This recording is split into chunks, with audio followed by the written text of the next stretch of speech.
het Oderpark vond zaterdag een nieuw festival plaats. Een bijzondere samensmelting van diverse disciplines vormden het Kitsch Festival. Ja, wat is kitsch?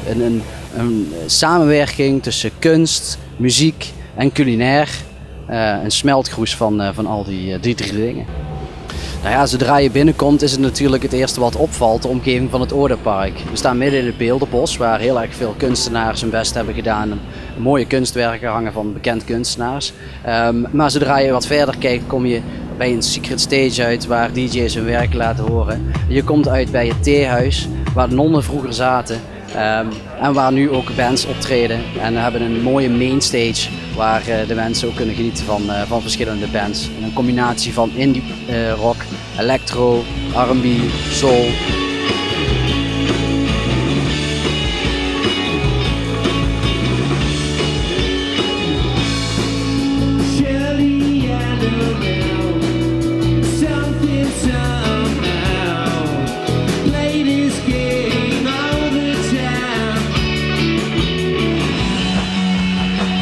Ruim 500 bezoekers mocht Kitsch begroeten en zij konden allemaal genieten van al het bijzonders dat het Oderpark te bieden heeft. We hebben in het Oderpark de mogelijkheid gekregen om een fantastische show neer te zetten als het donker wordt van de Hangman Radio Show.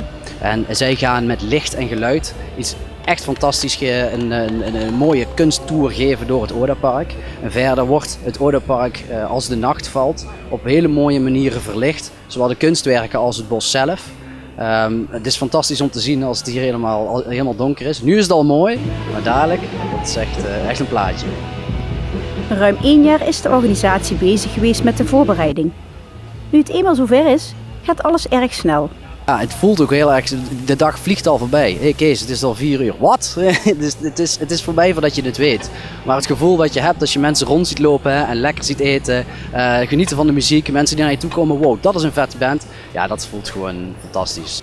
Met alle energie die erin is gestoken zou het jammer zijn als Kitsch maar eenmalig is. Mogelijk komt er begin september volgend jaar een vervolg. Nou, dat weet ik wel zeker. We willen het echt een jaarlijks evenement houden. Eigenlijk met hulp van de vrijwilligers en met de commissie weet ik zeker dat het gewoon gaat lukken. En het Oderpark, zonder het Oderpark kan hier geen fantastisch festival zijn. En dus in samenwerking met het Oderpark, waar we ook heel blij mee zijn, gaat het volgend jaar zeker goed.